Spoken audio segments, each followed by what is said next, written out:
The big story at 5:30. Remember this large sewage spill in Brevard County that impacted rivers and yards? Well, that week-long emergency cost the city more than $1 million. And now taxpayers will have to foot the bill. Fox 35's Esther Bauer is live in Palm Bay on Turkey Creek. So, Esther, the city also has to pay a fine.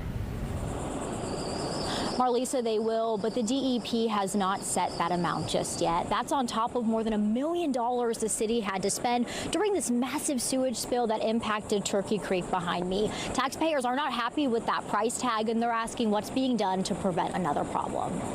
A creek crisis costing Palm Bay a pretty penny. We're not happy. It's a tremendous amount of money. We now know more than $1 million was spent when a pipe broke on Claremont Street in June and sent more than 2 million gallons of raw sewage into Turkey Creek. The city recovered a lot of it, but 1 million gallons couldn't be removed. What's that going to look like to the taxpayers? And could we have avoided this? And where are we spending the money that we're getting to create better infrastructure in our waterways? Months later, homeowners still have questions, and their biggest frustration is infrastructure. They're not being preventive or proactive.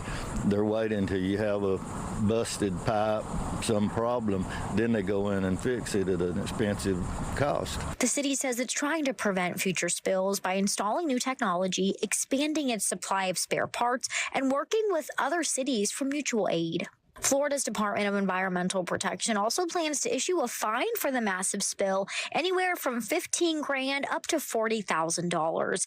Now the city is asking officials for extended time to develop a community-supported water quality improvement project to offset any fines. What are we going to be forced to pay? Taxpayers don't want to pay for the city's problem. Yeah, it's a concern. They're also worried about another spill if a hurricane hits this year. That's when we typically have issues.